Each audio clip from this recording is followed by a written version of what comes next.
Sometimes the people who seem the most broken are the ones who know exactly how to heal what's hurting.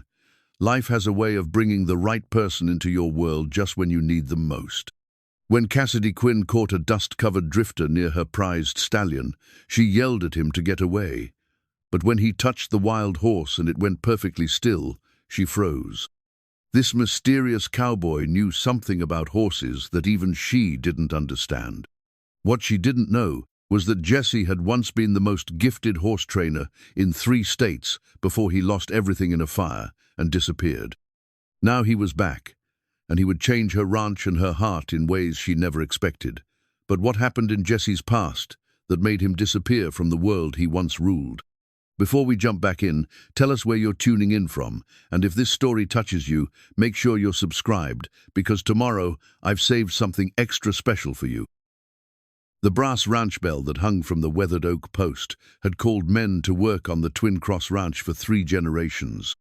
Its deep, resonant tone carried across the rolling grasslands of Montana's high plains, where the morning mist clung to the valley like a soft blanket.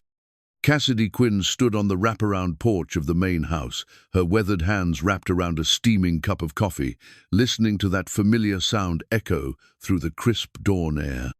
At 45, Cassidy had the kind of beauty that came from years of honest work under the open sky.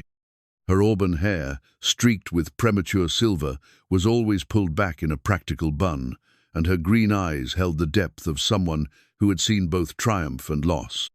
The lines around those eyes spoke of countless sunrises like this one, of decisions made in the pre-dawn darkness that would affect the lives of 37 ranch hands and their families. The Twin Cross Ranch stretched across 43,000 acres of some of the finest grazing land in Montana. It had been in the Quinn family since 1892, when Cassidy's great-grandfather Patrick Quinn had claimed the land with nothing but determination and a handful of Irish stubbornness. Each generation had added to it, improved it, and passed it down with the weight of legacy and the burden of responsibility. Cassidy's father, Thomas Quinn, had been a giant of a man who could gentle a spooked horse with a whisper and command respect from the hardest cowboys with just a look. He had taught Cassidy everything about running a ranch, how to read the weather in the morning sky, how to judge the quality of hay by its smell, how to know when a cow was ready to calve just by the way she carried herself. But most importantly, he had taught her that the land didn't belong to them, they belonged to the land, and their job was to be worthy stewards of something bigger than themselves. When Thomas had died of a heart attack 7 years ago, Cassidy had inherited not just the ranch, but the weight of 3 generations of Quinn legacy. She had taken over seamlessly, proving to the skeptics and the neighboring ranchers that a woman could run the Twin Cross as well as any man. Better, some said quietly, when they thought she couldn't hear. The ranch employed nearly 40 people year-round, with seasonal workers bringing the number up to 60 during branding and harvest seasons. There was Miguel Santos, the head foreman who had worked for her father for 23 years and knew every square inch of the property. There was old Bill Hendricks, who had been breaking horses since before Cassidy was born, and still had the gentlest hands with a frightened animal. There was Sarah Chen, the ranch's veterinarian, who had given up a lucrative city practice to live among the mountains and work with the animals she loved. Each of these people depended on Cassidy's decisions, on her ability to keep the ranch profitable and sustainable in an industry that grew more challenging every year. Beef prices fluctuated with global markets she couldn't control. Environmental regulations grew stricter. Young people left for the cities, making it harder to find skilled workers who understood the old ways.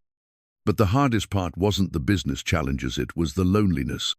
Cassidy had been married once to a man named David Morrison, who had charmed her with his city polish and promises of helping her modernize the ranch.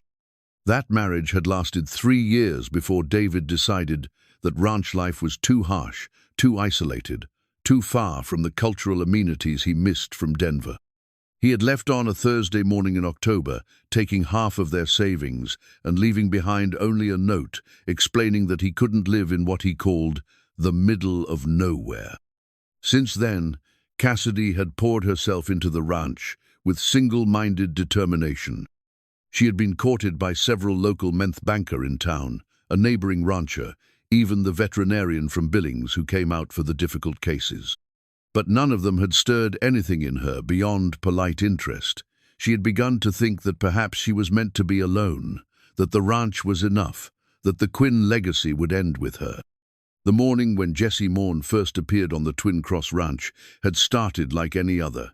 Cassidy had been in the main corral, working with Thunder, her prized black stallion.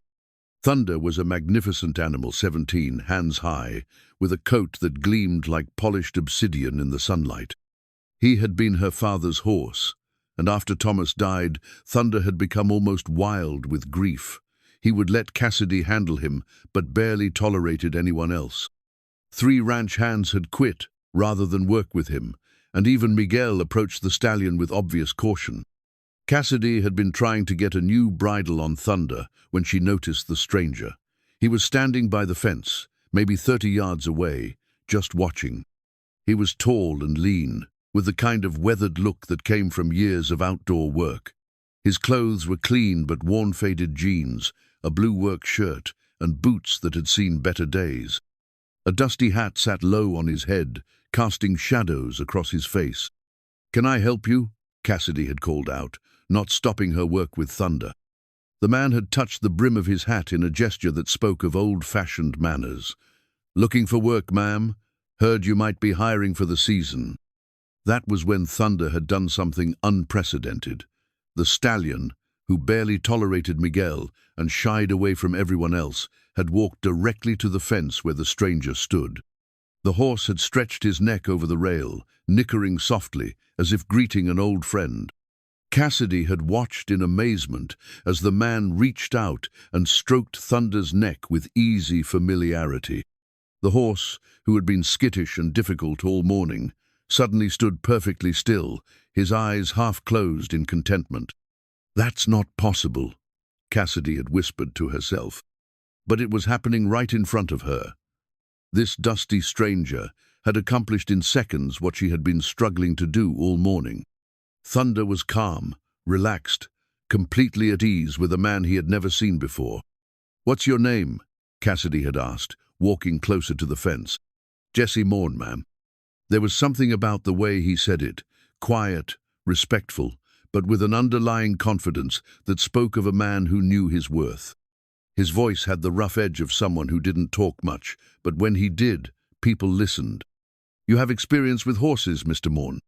"Some." It was the kind of understatement that told Cassidy more than a lengthy explanation would have. Men who truly knew horses didn't boast about it. They let their work speak for itself.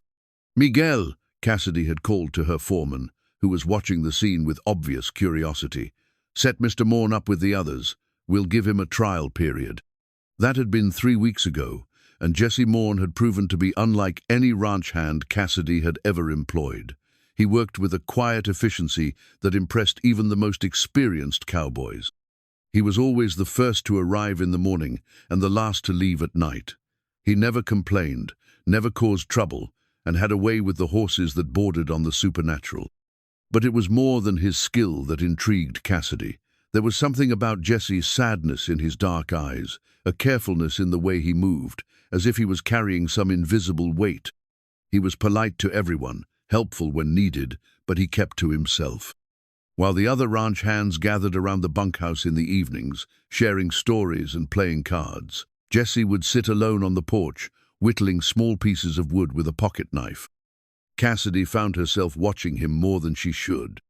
She told herself it was just curiosity, wondering about his background, his experience, why such a skilled horseman was drifting from ranch to ranch looking for work.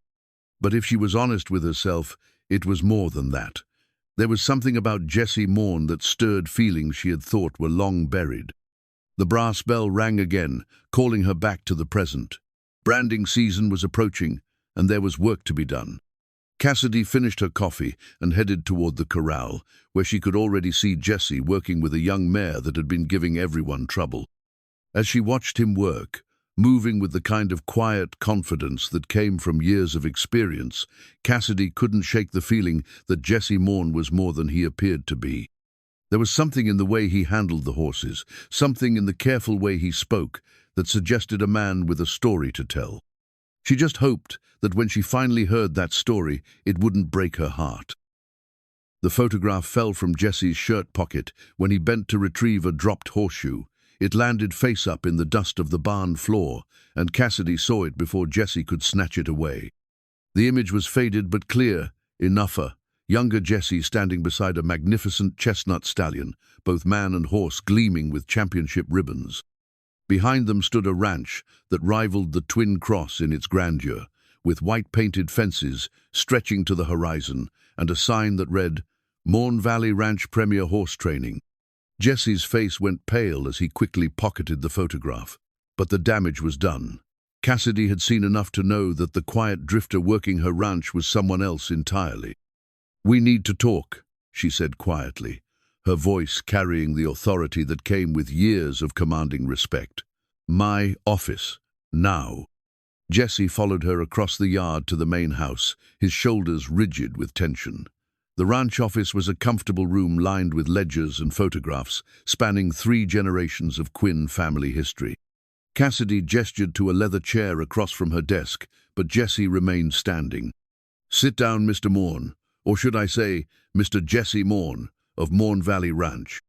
Jesse's jaw tightened, but he took the seat. For a long moment, they studied each other in silence.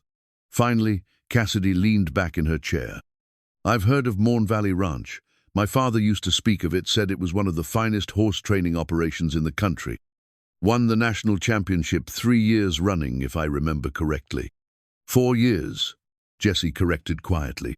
"So why is the owner of one of Montana's most prestigious horse ranches working as a hired hand on my property?" Jesse's hands rested on his knees, and Cassidy noticed the way his fingers trembled slightly, not from fear, but from something deeper. When he finally spoke, his voice was rough with emotion. "Because Morn Valley Ranch doesn't exist anymore, hasn't for 2 years now." The silence stretched between them, heavy with unspoken pain. Cassidy waited, knowing that pushing would only make him retreat further into himself. "Fire took everything," Jesse continued, his gaze fixed on a point somewhere beyond the window. "Started in the hay barn sometime after midnight. By the time we saw the flames, it was too late. The barn, the stables, the main house, all of it went up like matchsticks." Cassidy's breath caught. She had heard about the fire, remembered reading about it in the regional papers. A tragic accident that had destroyed one of Montana's premier horse facilities. But she hadn't connected it to the man sitting across from her. "The horses," she whispered. Jesse's composure cracked, just for a moment. His eyes closed, and when he opened them again, they were filled with a pain so raw that Cassidy felt it in her own chest. 17 horses died that night. 17 animals that trusted me to keep them safe." His voice broke on the last word. "I got 12 out before the roof came down. But 17, including Thunder's brother, Storm, they didn't make it." The weight of his words settled over the room like a physical presence. Cassidy understood now why Thunder had taken to Jesse so readily. The stallion could sense something familiar in this broken mantha, scent of loss, perhaps, or the echo of his brother's memory. "Insurance covered the buildings," Jesse continued, "but you can't insure against guilt, can't replace the animals that died because you weren't fast enough, smart enough, careful enough." "It wasn't your fault," Cassidy said firmly. Jesse looked at her then, really looked at her, and she saw the depth of his self-recrimination. "Wasn't it? I was the one responsible for their safety. I was the one who chose to store the hay in that particular barn, who decided not to install the expensive fire suppression system the insurance company recommended. Every decision that led to that night was mine." Cassidy leaned forward, her voice gentle but insistent. "Accidents happen, Jesse. Terrible, heartbreaking accidents that no amount of preparation can prevent. That's what everyone said, the fire marshal, the insurance investigators, my neighbors. But when you wake up every morning hearing the sound of horses screaming in terror, when you smell smoke every time you close your eyes, it doesn't matter what anyone else says." Jesse stood abruptly, pacing to the window that overlooked the main corral. Thunder was there, grazing peacefully in the afternoon sun. "I tried to rebuild," he said. "Had the insurance money, had the expertise, had offers of help from every horseman in 3 states. But every time I tried to design new stables, all I could think about was what could go wrong. Every system I planned, every safety measure I considered, none of it seemed enough." He turned back to face her, and Cassidy saw the man he had been before the fire, confident, capable, passionate about his work. But that man was overlaid with shadows now, haunted by memories that wouldn't let him rest. "So I sold the land and left. Figured it was better to work for someone else, help with their horses, than to risk being responsible for another tragedy." Cassidy absorbed this revelation, understanding now why Jesse had seemed so familiar with their operation, why he anticipated problems before they arose, why he moved through the ranch with the easy confidence of someone who had run his own spread. "How long have you been drifting?" she asked. 2 years. Worked ranches in Wyoming, Colorado, even spent some time in Texas. Never stayed anywhere more than a few months. Easier that way." "Easier for who?" Jesse met her gaze, and she saw surprise there. It was clear that no one had challenged him on his choices before. "For everyone. The horses deserve someone who isn't carrying all this baggage. The owners deserve someone who can focus completely on the job." "And what do you deserve, Jesse?" The question seemed to catch him off guard. He stared at her for a long moment, as if he had never considered that his own needs might matter. "I don't know," he admitted finally. Cassidy stood and walked around the desk to stand near him. She was close enough to see the silver threading through his dark hair, the fine lines around his eyes that spoke of too many sleepless nights. "Well, I know what my horses deserve," she said.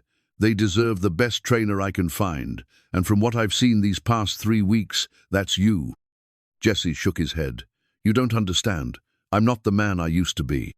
"Maybe not, but you're the man I need right now." The words hung between them, carrying weight beyond their literal meaning. Jesse searched her face, looking for something pity perhaps, or the kind of false sympathy he had probably encountered too often. Instead, he found steady determination and something else that made his breath catch genuine care. "Branding season starts in 2 weeks, Cassidy continued. "I need every skilled hand I can get, and I especially need someone who can work with thunder. That stallion has been lost since my father died, and you're the first person he's trusted since then. What if I fail you? What if you don't?" Jesse was quiet for a long time, his gaze moving between Cassidy's face and the view of the ranch beyond the window. Finally, he nodded slowly. "I'll stay through branding season, but after that we'll see." It wasn't a promise, but it was hope. And for Jesse Morn, who had been running from his past for 2 years, hope was something he had almost forgotten how to recognize. In the quiet moments before dawn, when the world was painted in shades of grey and silver, Jesse found himself in the barn with a piece of wood and his grandfather's pocket knife. The small wooden horse taking shape beneath his careful carving was no bigger than his palm, but in the familiar rhythm of the blade against wood, he found a kind of peace that had eluded him for 2 years. This morning, ritual had become his anchor. 30 minutes alone, with his thoughts and his hands, creating something beautiful from something ordinary. The carved horses were accumulating in his small room in the bunkhouse, a growing herd of miniature companions that would never know fear or pain. The first light of sunrise filtered through the barn windows as Jesse heard the brass bell's familiar call. He pocketed the unfinished carving and headed out to begin another day, but this morning felt different. There was a lightness in his step that hadn't been there before, a sense of purpose that went beyond simply completing assigned tasks. 3 days had passed since his conversation with Cassidy in her office. 3 days since she had learned his true identity and chosen to keep him on anyway. The relief of no longer carrying that secret had lifted a weight from his shoulders that he hadn't realized was there. His first task was working with a young mare named Sunseta, beautiful Palomino, with a temperament as fiery as her golden coat. Previous attempts to saddle-break her had resulted in 2 injured ranch hands and a general consensus that she was too wild to be useful. But Jesse saw something different in her eyes, not wildness, but intelligence mixed with fear. Someone had been rough with her before she came to the Twin Cross, and she had learned to protect herself the only way she knew how. Jessie approached the mare slowly, speaking in the low, rhythmic tones that had always calmed frightened animals. He didn't try to touch her at first, just stood near the fence of her paddock, letting her grow accustomed to his presence. After 20 minutes, her ears pricked forward with curiosity rather than pinned back in alarm. "Easy, girl," he murmured, extending his hand palm up so she could catch his scent. "Nobody's going to hurt you here." Sunset snorted softly and took a tentative step closer. Jessie waited, patient as stone, until she stretched her neck forward to sniff his hand. When she didn't retreat, he slowly reached up to stroke her neck, feeling the tension in her muscles begin to ease. "Well, I'll be damned." Jessie turned to see Bill Hendricks watching from the next paddock, his weathered face creased with amazement. The old horseman had been trying to work with Sunset for weeks without success. "How long you been standing there?" Bill asked. "About 20 minutes. 20 minutes? Bill shook his head in disbelief. "That mare tried to take my head off yesterday, and you've got her eating out of your hand in 20 minutes. Jessie shrugged, uncomfortable with the praise. "Just takes patience. Son, I've been working with horses for 40 years, and I know patience. What you've got is something else entirely." Throughout the morning, word spread about Jessie's success with Sunset. Ranch hands who had been politely skeptical of the new hire began watching his work with genuine interest. By lunch, even Miguel had come to observe Jessie's techniques. "You mind if I ask where you learned to do that?" Miguel said as they stood watching Jessie work with another difficult horse. "My grandfather, mostly. He had a way with animals that seemed almost magical when I was a kid. Took me years to understand that it wasn't magic, it was understanding." Miguel nodded thoughtfully. "Your grandfather still around?"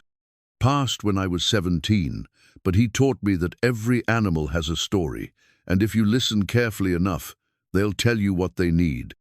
"And what was Sunset's story?" Jessie glanced back at the mare, who was now allowing him to run his hands along her sides and legs. Someone broke her trust, made her believe that humans meant pain. Now she's learning that not all of us are the same. There was something in the way Jessie said it that made Miguel suspect they weren't just talking about the horse anymore. As the afternoon wore on, Jessie found himself working closer to the main house, where he could occasionally catch glimpses of Cassidy going about her business. She moved with the same quiet confidence he had noticed in her horse, purposeful, efficient, but always aware of her surroundings. Around 3 o'clock, she approached the paddock, where he was working with a particularly stubborn gelding. "Making progress?" she asked, leaning against the fence rail. "Some. He's got trust issues, but he's starting to come around." "Seems like you have a gift for working with trust issues." Jessie caught the double meaning in her words and felt his face warm slightly. "Animals are easier than people. They don't overthink things." "Maybe that's our problem," Cassidy said with a slight smile. "We think too much instead of just feeling what's right." Before Jessie could respond, Thunder appeared at the fence beside Cassidy, nickering softly in greeting. The stallion had taken to following Jessie around the ranch, much to everyone's amazement. "He's never done that with anyone but my father," Cassidy observed, reaching up to stroke Thunder's neck. "It's like he remembers you somehow." Jessie's hand went unconsciously to his pocket, where the carved horse rested. "Horses have long memories. Maybe he just knows I understand him." "And what does he understand about you?" The question was asked quietly, but Jessie heard the deeper inquiry beneath it. Cassidy wasn't just curious about his way with horses. She was trying to understand the man himself. "That I know what it's like to lose something important," Jessie answered honestly. "That I carry that loss with me every day." Thunder pushed his massive head over the fence, and Jessie reached up to rub the spot between the stallion's ears that had always been his favorite. For a moment, he could almost pretend that nothing had changed, that he was still the confident horseman who had built Morn Valley Ranch into a premier training facility. But then the familiar weight of guilt settled over him again, and he stepped back from the fence. "I should get back to work," he said, but Cassidy's voice stopped him. "Jessie." She waited until he met her eyes. "Thank you for staying, for trusting me with your story. Thank you for letting me." As he walked away, Jesse felt the small wooden horse in his pocket and thought about trust, how easily it could be broken and how slowly it could be rebuilt. But for the first time in 2 years, he was beginning to believe that maybe, just maybe, it was worth the effort to try. The silver pocket watch had belonged to Thomas Quinn for 37 years, a gift from his own father on his wedding day. Cassidy held it in her palm now, feeling the weight of 3 generations of Quinn men who had carried it before her. The inscription on the back read simply, "Time passes, but legacy endures." She had been thinking about legacy a lot lately, especially as she watched Jesse work with the horses. There was something about the way he moved through the ranch with respect for the land and the animals, with an understanding that went deeper than mere technique that reminded her of her father. Thomas Quinn had possessed that same quiet confidence, that same ability to see what an animal needed before it knew itself. The crisis came on a Tuesday morning when one of their most valuable mares, a champion cutting horse named Lady Blue, went into premature labor. Sarah Chen, the ranch veterinarian, was in Billings at a conference, and the nearest large animal vet was 3 hours away. Lady Blue was worth more than most people made in 5 years, but more than that, she was descended from the original Quinn bloodline that had built the ranch's reputation. Cassidy found Jesse in the barn, already preparing a stall with clean straw and sterilized equipment. His movements were calm and methodical, but she could see the tension in his shoulders. "Have you done this before?" she asked. "Many times. Lost count of how many foals I've helped deliver." He paused in his preparations. "But that was before." "Before the fire," Cassidy finished quietly. "Jesse, if you're not comfortable—" "I'm the best chance she has right now," he interrupted, then looked at her with eyes that held both fear and determination. "But I need you to understand something. If this goes wrong—" "It won't. If it does," Jesse continued firmly, "it won't be because I didn't try everything I could. Some things are beyond anyone's control." Cassidy heard the pain beneath his words, the memory of 17 horses he couldn't save. She stepped closer, close enough to see the silver threading through his dark hair, close enough to smell the scent of leather and hay that seemed to cling to him. "I trust you," she said simply. The words hit Jesse like a physical blow. Trust was something he had lost faith in, both giving it and receiving it. But as he looked into Cassidy's green eyes, he saw something he hadn't expected: absolute confidence in his abilities, despite knowing about his failures. The next 6 hours tested every skill Jesse had learned in 20 years of working with horses. Lady Blue's labor was complicated, the foal positioned wrong, and twice Jesse thought he might lose them both. But his hands remembered what his mind had tried, to forget the delicate touch needed to guide new life into the world. The patience required to let nature take its course, while being ready to intervene when necessary. Cassidy stayed with him through it all, anticipating his needs, providing steady hands when he needed assistance, never questioning his decisions, even when the outcome remained uncertain. She held Lady Blue's head, speaking to the mare in soft, soothing tones, while Jesse worked with quiet intensity. When the foal finally slipped into the world, a perfect chestnut filly with 4 white socks, Jesse sat back on his heels, exhausted but triumphant. Lady Blue immediately began cleaning her baby, nickering soft encouragements that filled the barn with the ancient music of maternal love. "She's beautiful," Cassidy whispered, tears streaming down her face. Jesse nodded, unable to speak around the emotion lodged in his throat. For the first time in 2 years, he had helped bring life into the world instead of watching it leave. The weight of that success settled over him like a benediction. "What will you name her?" he asked when he could trust his voice. Cassidy looked at the filly, then at Jesse, her eyes bright with unshed tears. "Hope. Her name is Hope." They sat in comfortable silence, watching the miracle of new life as the foal struggled to her feet on impossibly long legs. Jesse felt something shift inside him, a loosening of the tight knot of guilt and self-doubt that had lived in his chest for so long. "Jesse," Cassidy said softly, There's something I want to give you." She pulled the silver pocket watch from her jacket and held it out to him. Jessie stared at it, recognizing the significance of the gesture even before she explained. "This belonged to my father, and his father before him. It's been carried by 3 generations of Quinn men who loved this land and the animals on it. Cassidy, I can't." "Yes, you can."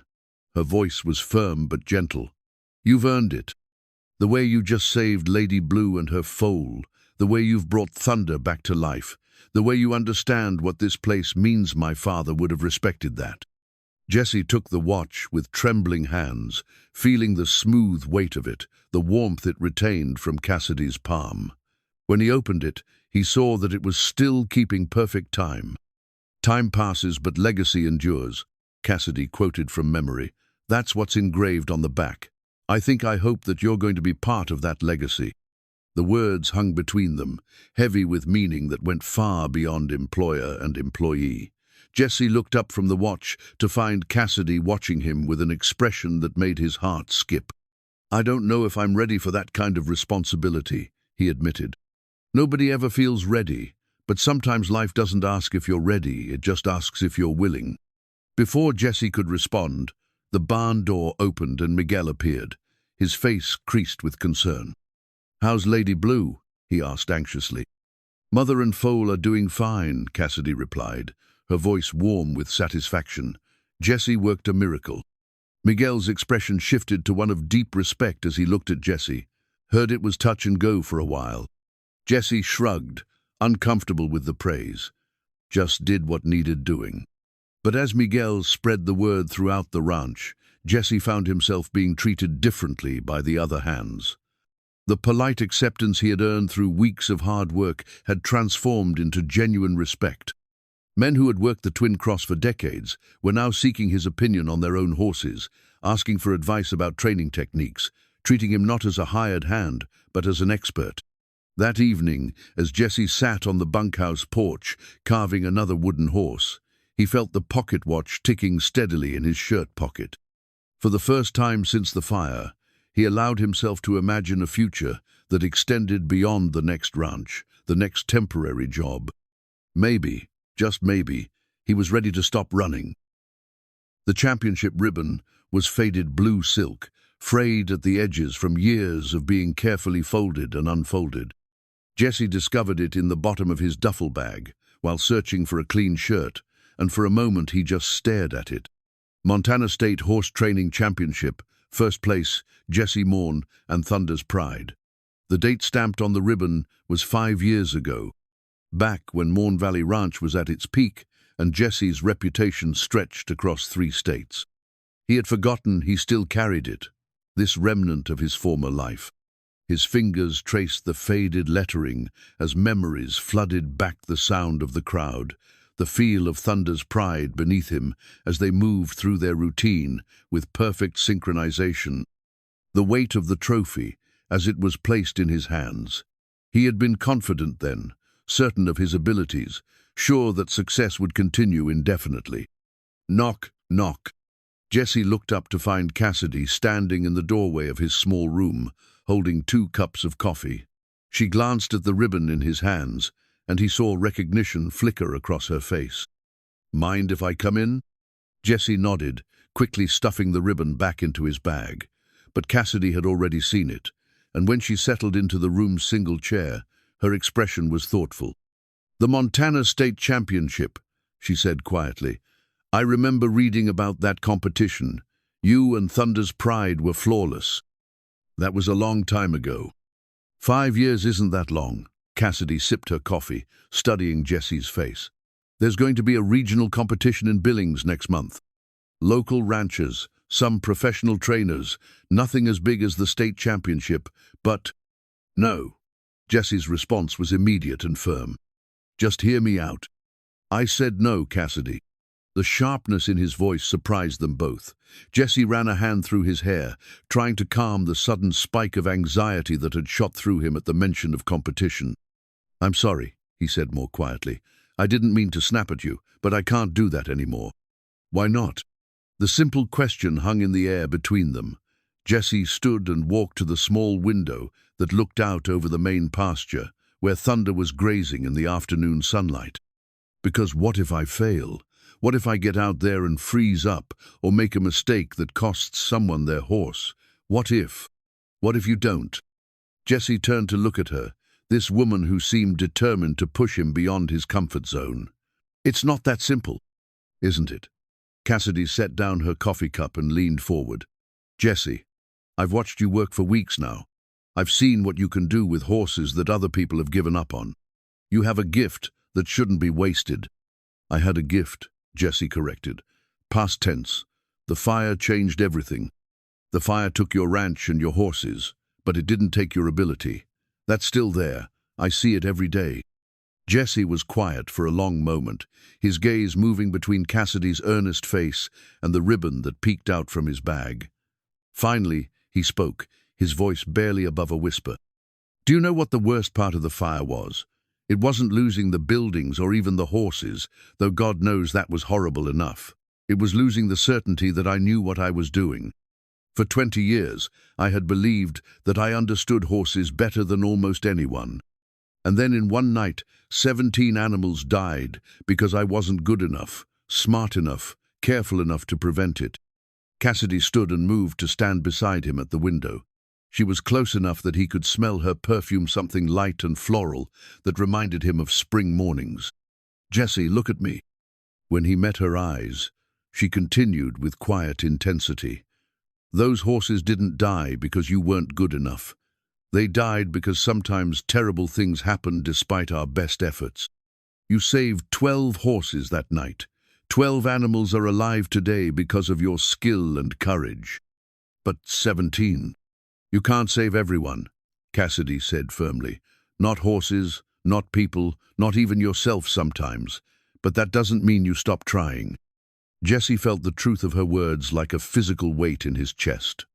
For 2 years, he had been running from his failure, hiding from the possibility of being responsible for another tragedy.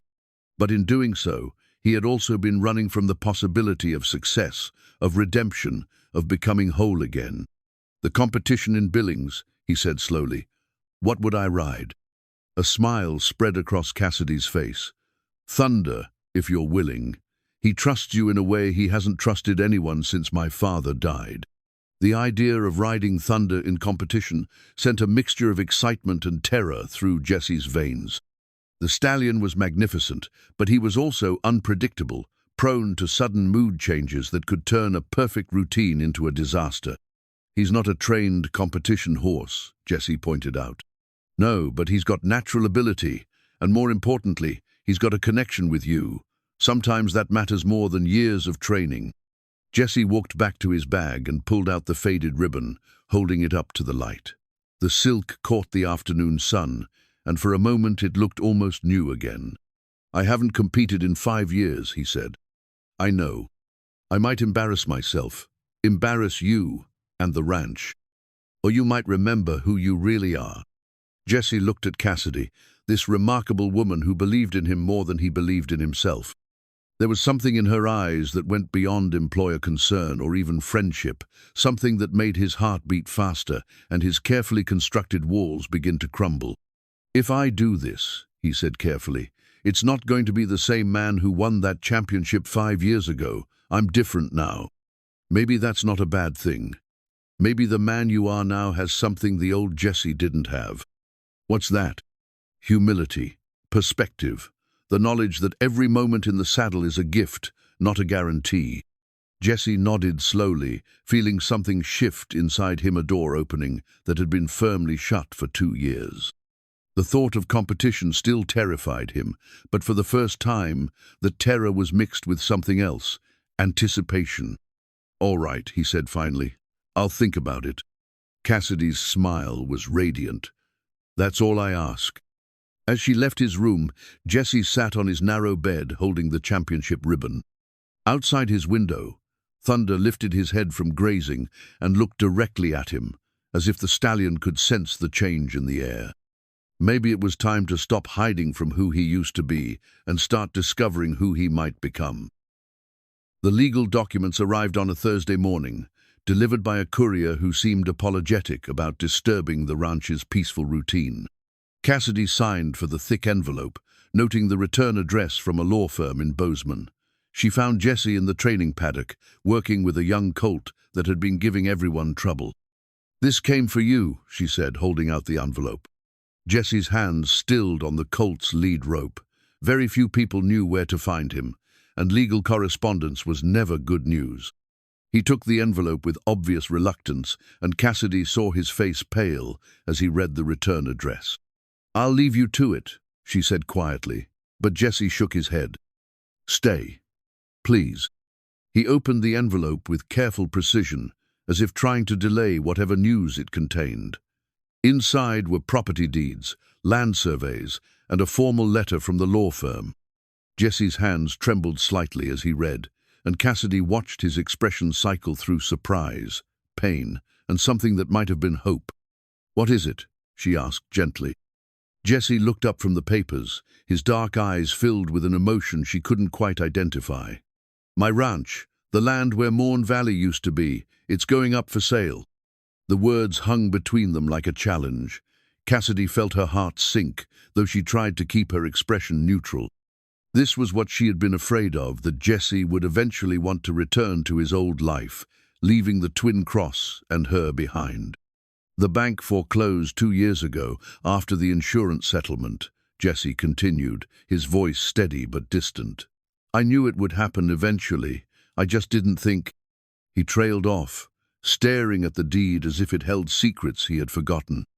"Are you going to buy it back?" Cassidy asked, surprised by how steady her own voice sounded. "I don't know. The letter says they're accepting sealed bids. It would take most of my savings, plus a substantial loan, but it's possible."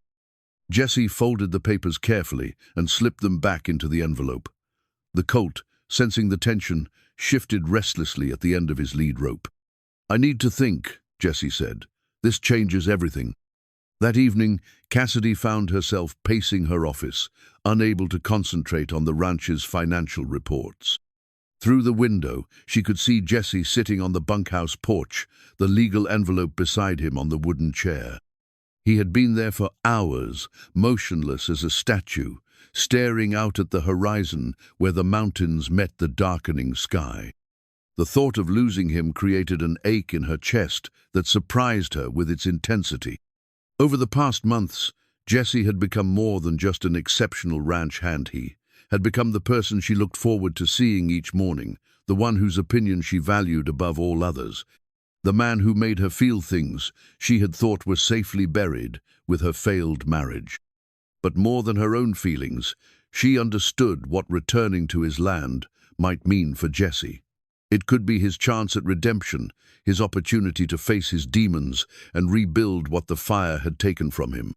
How could she stand in the way of that, even if it meant losing him? Around 9 o'clock, she made coffee and walked out to the bunkhouse.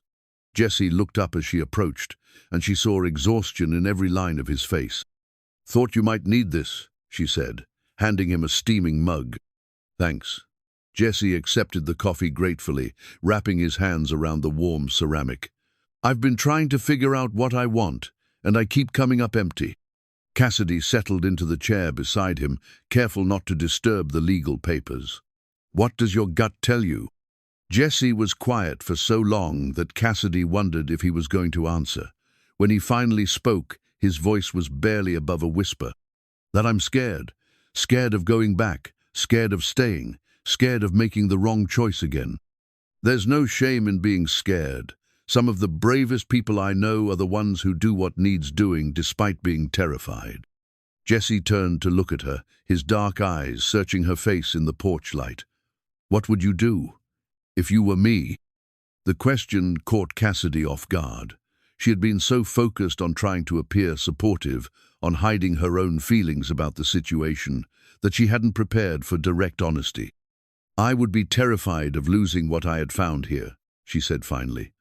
"But I would also know that some opportunities don't come twice. And if rebuilding meant leaving behind something so important." The weight of his words settled over them both. Cassidy felt her heart racing, understanding that they were no longer talking hypothetically. Then I suppose that someone would have to decide whether they were willing to take a chance on something uncertain. Jesse set down his coffee mug and turned to face her fully. In the soft light from the bunkhouse windows, she could see the conflict playing across his feature shope, warring with fear, desire battling with caution. Cassidy, these past months here, working with you, being part of something bigger than just my own guilt, it's been the closest thing to peace I've felt since the fire. But I can't help wondering if I'm just hiding here, using the Twin Cross as another place to run from my past. Are you? I don't know. Maybe. But I also know that when I think about leaving, about not seeing you every day, not working with Thunder, not being part of what you've built here, feels like losing something precious all over again. Cassidy's breath caught. The raw honesty in his voice, the vulnerability he was showing her, made her want to reach out and touch his face, to tell him that he didn't have to choose, that they could find a way to make it work. Instead, she asked quietly, "What do you need from me to help you decide?" Jesse was silent for a long moment, his gaze moving between her face and the mountains beyond. When he spoke, his voice carried a weight of longing that made her chest tighten. "I need to know that if I take this risk, if I try to rebuild my life, instead of just surviving it, I won't be doing it alone." The words hung between them, a question and a hope and a promise, all wrapped together. Cassidy felt tears prick her eyes as she realized that Jesse wasn't just talking about buying back his ranch, was talking about choosing a future that included her. "You won't be alone," she said softly. "Whatever you decide, wherever that decision takes you, you won't be alone." Jesse reached for her hand, his fingers intertwining with hers in the darkness. For the first time since the legal papers had arrived, Cassidy allowed herself to hope that maybe, just maybe, his future and hers could be the same thing. The legal notice arrived 3 days later, buried in a stack of routine mail that Cassidy almost set aside until evening. It was the letterhead that caught her attention, the same Bozeman law firm that had contacted Jesse about his ranch. But this notice was addressed to her, marked urgent, time-sensitive legal matter. Cassidy's hands trembled as she tore open the envelope. Inside was a single sheet of official letterhead and a smaller envelope marked, "To be opened only by Cassidy Quinn." The legal notice was brief but devastating. Criminal investigation, arson case, 2023-4471, new evidence discovered. The smaller envelope contained a handwritten letter in Jesse's careful script. "Cassidy, if you're reading this, it means the truth has finally come out. I asked the attorney to send this to you because I need you to hear it from me before you hear it from anyone else. The fire that destroyed my ranch wasn't an accident, it was arson. And the man who set it was someone I trusted, completely my business partner and closest friend, Marcus Webb." Cassidy sank into her desk chair, her heart pounding as she continued reading. "Marcus and I had been partners for 8 years. He handled the business side while I focused on training. I thought we were building something lasting together, but I discovered 2 weeks before the fire that he had been embezzling from our accounts for over 2 years. When I confronted him, he begged for another chance, said he could pay it back. I was going to give him that chance. I was going to keep it quiet and let him make things right. Instead, he burned it all down. 17 horses died because he couldn't face the consequences of his actions. The investigation at the time found accelerant residue, but they could never prove who set the fire. Marcus had an alibi. He was supposedly in Denver on business. It took the investigators 2 years to discover that alibi was fabricated. I've known for 6 months that they were building a case against him. I've been cooperating with the investigation, which is why I've stayed in Montana, instead of moving on like I usually do. The prosecutor says they have enough evidence now to proceed with charges. I should have told you all of this before now, but I was afraid. Afraid you'd see me differently if you knew the whole truth. Afraid you'd realize that I'm not just a man running from tragedy, I'm a man whose poor judgment and misplaced trust led to that tragedy. Marcus will be arrested today. The story will be in tomorrow's papers. I wanted you to know that my feelings for you, everything that's grown between us these past months, it's all real. But I'll understand if this changes things. I'll understand if you can't look at me the same way, knowing that my choices led to those deaths. Whatever happens, thank you for giving me a chance to remember who I used to be. You helped me find my way back to myself, even if I don't deserve the peace you've given me. Jesse. Cassidy read the letter twice, her emotions cycling through shock, anger, and heartbreak. Not anger at Jesse, but fury at the man who had betrayed him so completely, who had let Jesse carry the guilt for crimes he didn't commit. She was still holding the letter when her phone rang. Jesse's voice was quiet, strained. "Did you get the letter?" "I'm reading it now." Cassidy's voice was steadier than she felt. "Jesse, where are you?" "At the sheriff's office in town. I had to give a statement. Marcus was arrested this morning in Billings." "Are you all right?" There was a long pause. "I don't know. For 2 years I've carried the weight of those deaths, believing it was my fault. And now to learn that it was Marcus all along, I don't know how to feel about that." "You should feel relieved. You should feel vindicated." "Should I? I'm the one who trusted him. I'm the one who let him have access to the ranch, to the insurance information, to everything he needed to cover his tracks. If I had been more careful, more suspicious—" "Stop!" Cassidy's voice was sharp with emotion. "Jesse Morn, you listen to me. You are not responsible for the actions of a criminal. You are not responsible for trusting someone who manipulated and betrayed that trust. The only person responsible for those horses' deaths is Marcus Webb." She could hear Jesse's breathing on the other end of the line, ragged with suppressed emotion. "There's going to be a trial," he said finally. "I'll have to testify. The whole story will come out, the embezzlement, the confrontation, everything. It's going to be in the newspapers, probably on television. Everyone will know." "Good.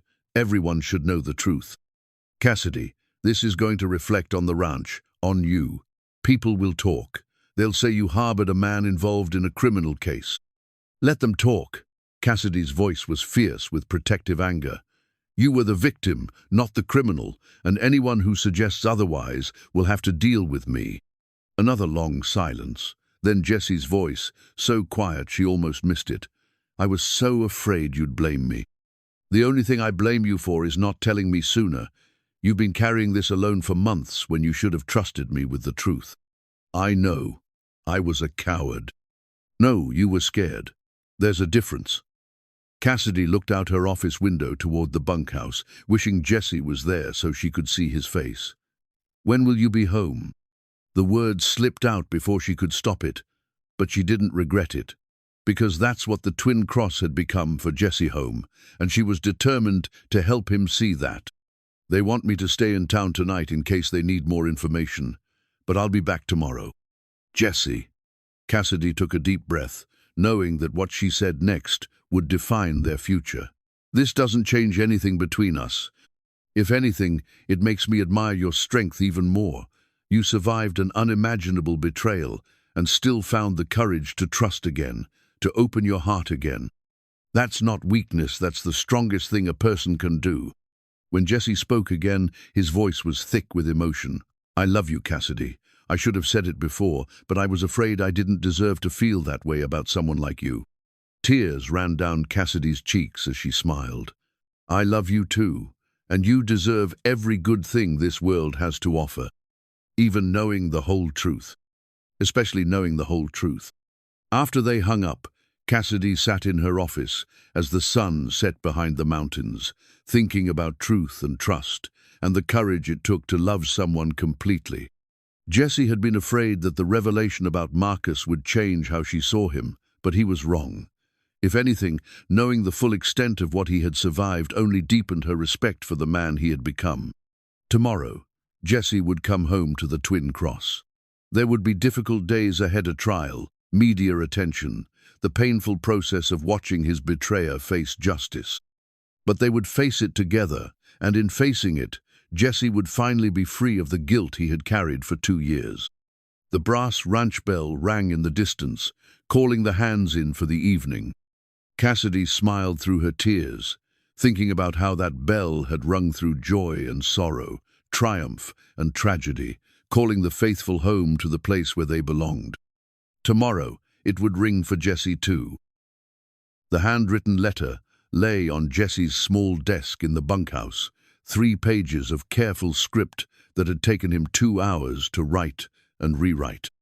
Outside his window, the first light of dawn was painting the mountains in shades of gold and rose. But Jesse had been awake all night, struggling to find the words that would express everything he felt, everything he hoped for, everything he feared. He had returned from town the previous evening to find the ranch buzzing with subdued activity. Word of Marcus Webb's arrest had already reached the Twin Cross, carried by Miguel, who had heard it from his cousin in the sheriff's department. The ranch hands had greeted Jesse with a mixture of sympathy and respect that had caught him off guard.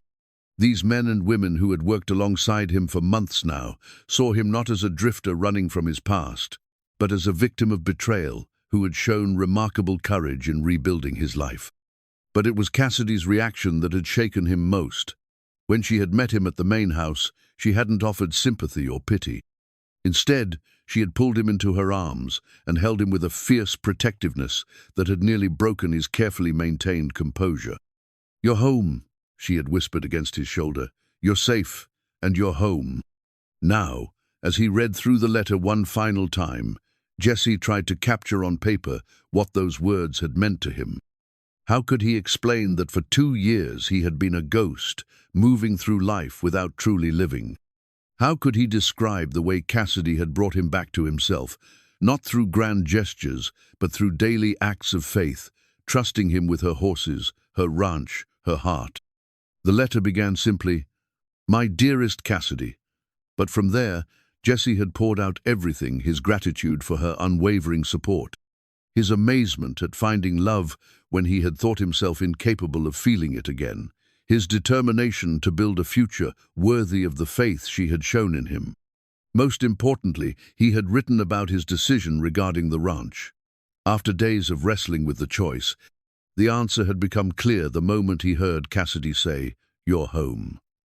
His future wasn't in reclaiming his past, it was in building something new with the woman who had saved him in every way that mattered.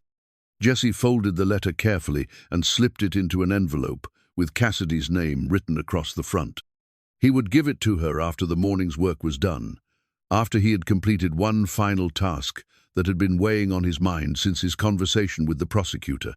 The regional horse competition in Billings was 3 weeks away, and Jesse had finally made his decision about entering.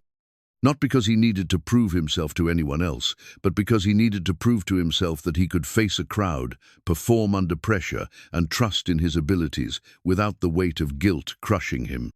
The truth about Marcus had lifted that weight, but Jesse needed to test his newfound freedom. He had been working with Thunder every morning for the past week, refining the routine they would perform together. The stallion seemed to sense the significance of these sessions, responding to Jesse's cues with an eagerness that reminded him of the partnership he had once shared with Thunder's pride. But this was different, deeper somehow, built not on ambition but on mutual healing. As Jesse walked toward the main corral, he found Cassidy already there, watching Thunder graze in the morning light. She turned at his approach, and he saw in her green eyes the same mixture of love and concern that had sustained him through the darkest moments of the past few days. "Couldn't sleep either?" she asked softly. "Too much thinking." Jesse joined her at the fence, close enough that their shoulders touched. "I've made some decisions." Cassidy waited, giving him space to find his words. It was one of the things he loved most about her ability to be present without being demanding, supportive without being overwhelming. "The ranch," Jesse began, "my old property. I'm not going to bid on it." He felt Cassidy's surprise in the subtle shift of her posture. "Are you sure? This might be your only chance to get it back." "I don't want it back. That place, those buildings, they're part of a life that's over. If I'm going to have a ranch again, I want to build it from scratch, somewhere that doesn't carry the weight of what I lost." Jesse turned to face her fully, his heart racing with the magnitude of what he was about to ask. "I was hoping if you'd be interested, we might build it together. Not necessarily on your land, though we could discuss that, but a partnership, a real one. Combining your business expertise with my training knowledge, creating something that belongs to both of us." Cassidy's eyes widened, and Jesse hurried to continue before he lost his nerve. "I know it's a big ask. I know I don't have much to offer right now, except experience and the promise to work harder than I've ever worked before. But Cassidy, these months here have shown me what's possible when two people trust each other completely. We work well together, we understand each other, and I hope we could build something extraordinary." "Jesse," Cassidy's voice was barely above a whisper, "are you asking me to be your business partner or something more?" "Both, if you'll have me." Jesse reached into his jacket and pulled out a small velvet box that had belonged to his grandmother. "I'm asking you to marry me, Cassidy Quinn. I'm asking you to take a chance on a broken-down cowboy who's finally learned the difference between running from his past and building toward his future." Cassidy stared at the box, tears streaming down her face. When she looked up at Jesse, her expression was radiant with joy. "Yes," she said simply, "yes to all of it." Jesse opened the box with trembling hands, revealing a simple gold band set with a single diamond that caught the morning light like a promise. As he slipped it onto Cassidy's finger, he felt the last of his walls crumble, replaced by something stronger and more lasting hope. They stood together in the morning light, holding each other as if they could stop time itself. Around them, the ranch was coming to life, horses nickering in the distance, the brass bell calling the hands to work, the familiar sounds of a place where life was lived fully and honestly. "There's one more thing," Jesse said, pulling back slightly to meet Cassidy's gaze. "The competition in Billings, I've decided to enter." Cassidy's smile was brilliant. "Thunder will be magnificent." "I hope so. But win or lose, it feels important to do it. To prove to myself that I can be that man again, the one who wasn't afraid to take risks, to put himself out there. You've already proven that by asking me to marry you." Jesse laughed, feeling lighter than he had in years. "Fair point." They walked back toward the house together, hands intertwined, talking about the future with the easy intimacy of two people who had found their way to each other through darkness and emerged into light. There would be challenges ahead: the trial, the media attention, the practical details of merging their lives and dreams. But for the first time since the fire, Jesse faced the future without fear. That evening, as they sat on the porch of the main house, watching the sunset paint the mountains in shades of purple and gold, Jesse pulled out the letter he had written.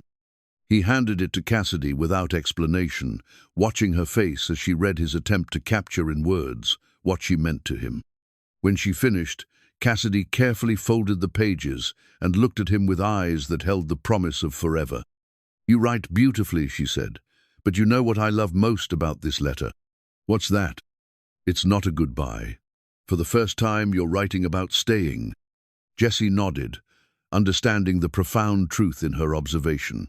He had spent 2 years writing mental goodbye letters to every place he worked, every person he met, always preparing for the next departure. This letter was different. It was a beginning, not an ending. "I'm done running," he said quietly. "This is where I belong, with you, on this land, building something that will last." As the stars emerged in the darkening sky, Jesse thought about the journey that had brought him to this moment. The fire that had destroyed his old life had also cleared the ground for something better. The betrayal that had shattered his trust had ultimately led him to a love deeper than anything he had ever known.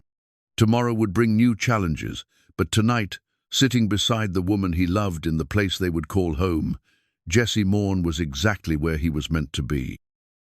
Sheriff Tom Bradley wore his badge with the quiet dignity of a man who had served his community for 23 years.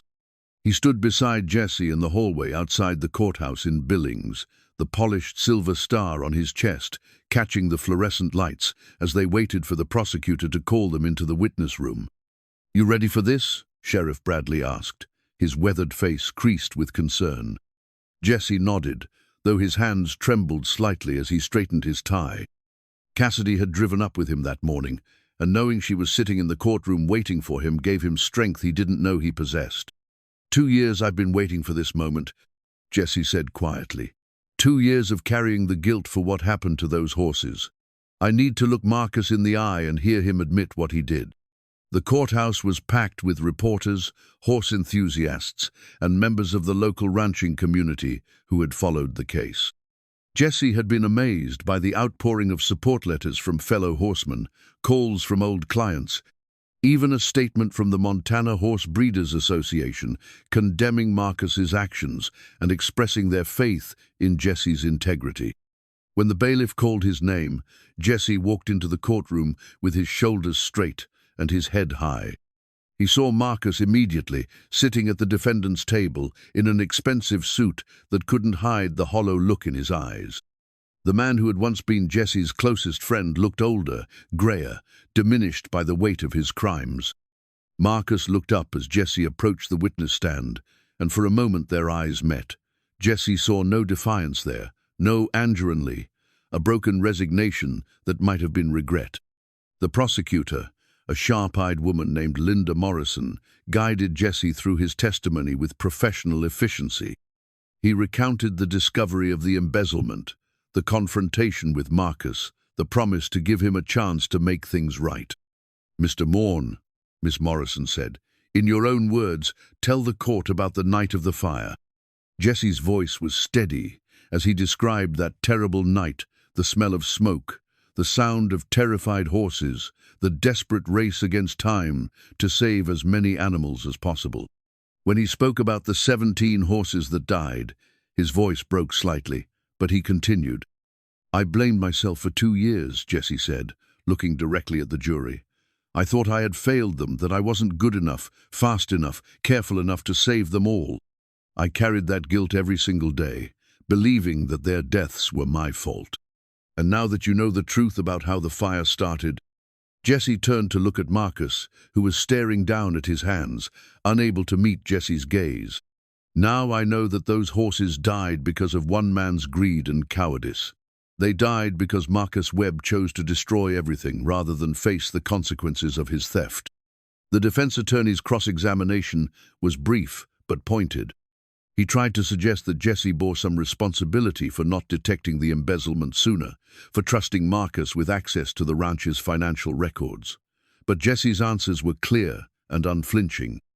"I trusted my business partner," Jesse said firmly. "That trust was betrayed, but trusting someone isn't a crime. Stealing from them and burning down their ranch is." When Marcus's attorney pressed him about the insurance settlement, suggesting that Jesse had benefited financially from the fire, Jesse's composure never wavered. "I would give back every penny of that insurance money to have those 17 horses alive today. Money can't replace a life, and it can't erase the sound of animals dying in terror." The courtroom was silent as Jesse spoke, the weight of his words settling over everyone present. In the gallery, Cassidy wiped tears from her eyes, her heart breaking for the pain Jesse had endured and swelling with pride at his courage. As Jesse stepped down from the witness stand, Marcus finally looked up. Their eyes met across the courtroom, and Marcus's lips moved in what might have been, "I'm sorry." Jesse nodded once, not in forgiveness, but in acknowledgement and end to a chapter that had defined too much of his life. Outside the courthouse, Jesse found Cassidy waiting for him on the steps. She didn't speak, just pulled him into her arms and held him while the late afternoon sun painted the Montana sky in shades of gold and purple. "How do you feel?" she asked finally. Jesse considered the question, taking stock of his emotions. The anger that had burned in his chest for 2 years was gone, replaced by something lighter but no less powerful, a sense of justice served, of truth finally revealed. "Free," he said simply. "For the first time in 2 years, I feel free." As they walked to their truck, Sheriff Bradley approached them, his expression solemn but satisfied. "Jury's already deliberating," he said. "Don't expect it to take long. The evidence is overwhelming." Jesse shook the sheriff's hand, grateful for the man's dedication to finding the truth. "Thank you for not giving up on the case. Thank you for having the courage to see it through." As they drove back toward the Twin Cross Ranch, Jesse watched the familiar landscape roll by and felt the last pieces of his broken life finally falling into place. The new ranch sign was beautiful, hand-painted by Cassidy herself in elegant script that read, "Quinn Morn Ranch, where trust is earned and legends are born." She had worked on it for weeks in secret, waiting for the right moment to reveal it. That moment came 3 days after the jury returned their verdict. Guilty on all counts. Marcus Webb would spend the next 15 years in prison, and Jesse Morn was finally completely free. Jesse stood beside Thunder in the main corral, adjusting the stallion's tack for what would be their debut performance at the regional competition that afternoon. The months of preparation had led to this moment, not just the physical training, but the emotional journey that had brought him back to himself. "You nervous?" Cassidy asked, approaching with the new ranch sign propped against her shoulder. Jesse considered the question honestly. There were butterflies in his stomach, the familiar pre-competition jitters he remembered from his championship days. But underneath the nervous energy was something solid and unshakable confidence, born not of arrogance, but of hard-won self-knowledge. "A little," he admitted, "but it's good nervous, the kind that means you care about what you're doing." Cassidy leaned the sign against the fence and stepped closer to Jesse. In the morning light, her engagement ring caught the sun like a promise of all the bright tomorrows ahead of them. "I have something for you," she said, revealing the sign with a flourish. Jesse's breath caught as he read the inscription. Quinn Morn Ranch. Their names intertwined, their futures bound together in painted wood and shared dreams. How did you? "I've been working on it since the night you proposed. I wanted to have it ready for today, for your comeback." Jesse ran his fingers over the carefully painted letters, marveling at the skill and love that had gone into every brushstroke. This wasn't just a signet, it was a declaration, a commitment to the life they were building together. "It's perfect," he said, his voice thick with emotion. "But are you sure you want my name on your family's ranch? The Quinn legacy is strong enough to embrace new traditions?" Cassidy interrupted firmly. "My father would have loved you, Jesse. He would have seen what I see, man who understands that this land isn't something you own, it's something you serve." Thunder nickered softly, as if agreeing with her assessment. The stallion had become the living symbol of Jesse's transformation, proof that trust could be rebuilt, that broken things could heal stronger than before. An hour later, they loaded Thunder into the trailer for the drive to Billings. The entire ranch had turned out to see them off, Miguel and Sarah, Bill and the other hands, even some of the neighboring ranchers who had heard about Jesse's story and wanted to show their support. "Bring home another ribbon," Bill called out, his gruff voice betraying more emotion than usual. "Just bring yourself home safe," Miguel added, shaking Jesse's hand with genuine warmth. The regional competition was smaller than the state championships Jesse had once dominated, but the quality of the riders was impressive.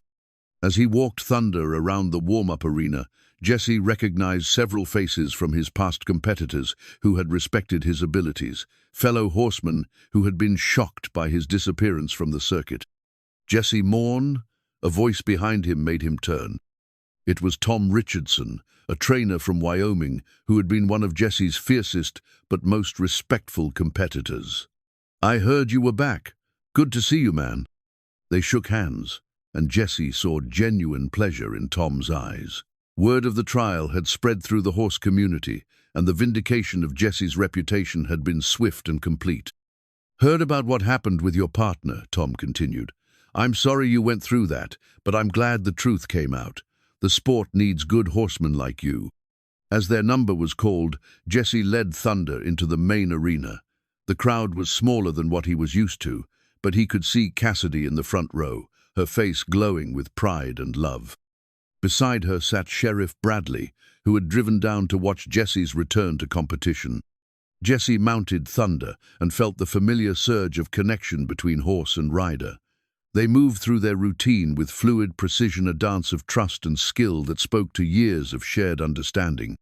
Thunder responded to every subtle cue, every shift of weight, every whispered encouragement.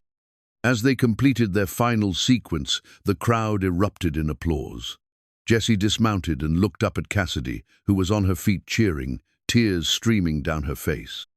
He had won more than a competition today. He had reclaimed his identity, his passion, his belief in himself. The blue ribbon was nice, but it wasn't why he had come. He had come to prove that Jesse Mournhorse, trainer, partner, fiancé, was back. Not the same man he had been before the fire, but someone better. Someone who had been tested by tragedy and emerged with a deeper understanding of what truly mattered. As he walked Thunder back to the trailer, the new ranch sign loaded safely in the truck bed, Jesse felt the last piece of his healing click into place. Tomorrow, they would hang that sign at the entrance to their shared home and begin the next chapter of their story together. The wedding ring had been worn by 3 generations of Quinn women before Cassidy slipped it onto her finger on a perfect October morning, 6 months after Jesse's return to competition. It was a simple band of white gold, engraved with tiny horseshoes and the words, "Love endures," in flowing script. Jesse's grandmother's engagement ring complemented it perfectly, and together they represented the joining of 2 histories, 2 families, 2 hearts that had found their way to each other through trials and triumph. The ceremony took place in the main pasture of what was now officially the Quinn Ranch, with the Montana mountains providing a cathedral more magnificent than any built by human hands. Thunder stood at the fence nearby, decorated with white ribbons and wildflowers, serving as both honored guest and living symbol of the journey that had brought them all together. Jesse stood at the makeshift Altara wooden arch that Bill Hendricks had crafted from oak trees grown on Quinn, land watching Cassidy walk toward him on her father's arm. Actually, Miguel walked beside her, having stepped into the role of family patriarch with the grace and dignity that defined everything he did. Cassidy's dress was simple but elegant, a flowing gown of ivory silk that moved like liquid in the gentle autumn breeze. As she reached his side, Jesse felt the profound rightness of this moment settle over him like a benediction. 2 years ago, he had been a broken man, running from his past, believing himself unworthy of love or happiness. Now he stood ready to pledge his life to a woman who had seen him at his lowest point and chosen to believe in his potential for healing.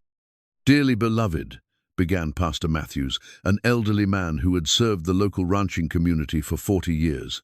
"We gather today not just to witness the union of Jesse and Cassidy, but to celebrate the power of love, to heal, to transform, and to create new beginnings from the ashes of old endings." The vows they had written themselves were simple but profound. Cassidy spoke of finding strength in Jesse's gentleness, hope in his determination to rebuild, and inspiration in his courage to trust again. Jesse's voice was steady as he promised to cherish not just Cassidy but the legacy she represented, to be worthy of the faith she had placed in him, and to build with her something lasting and beautiful.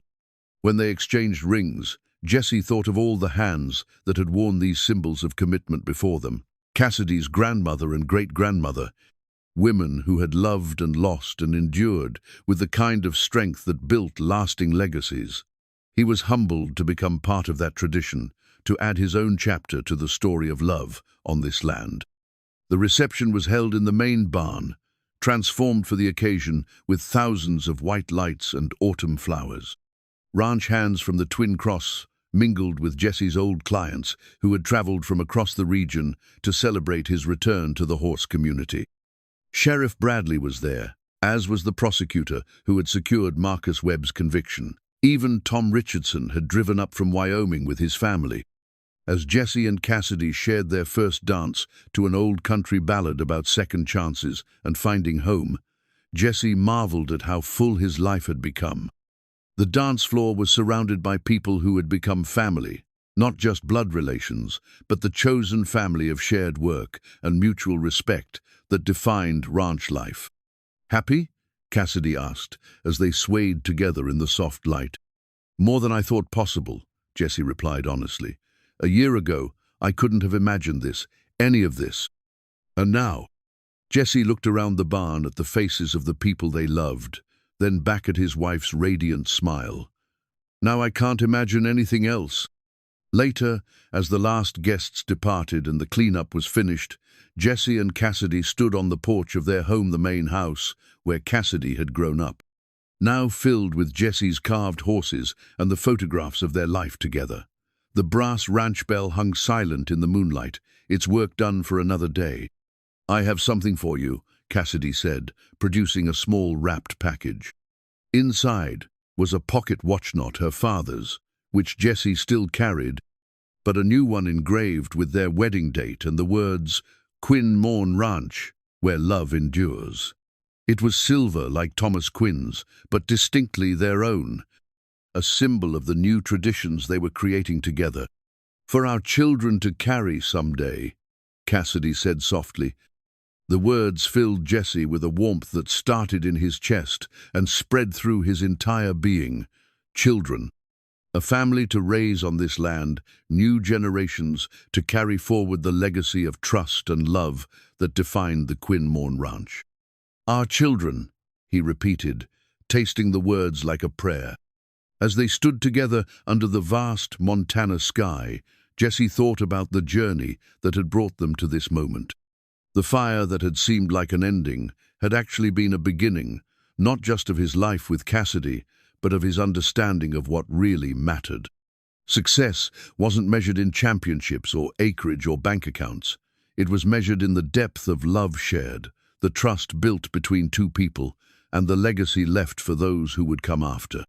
Thunder appeared at the fence near the house, his dark coat silvered by moonlight. The stallion nickered softly, a sound of contentment that echoed Jesse's own feelings. They had all found their way home. The broken man, the lonely woman, the grieving horse.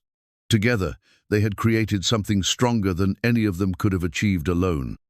Jesse wrapped his arms around his wife and looked up at the stars that had watched over this land for generations.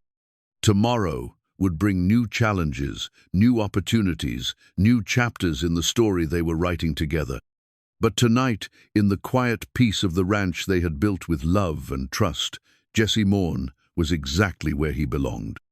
Sometimes the people who seem the most broken are the ones who know exactly how to heal what's hurting. And sometimes, if you're very lucky, life brings you exactly the person you need, exactly when you need them most.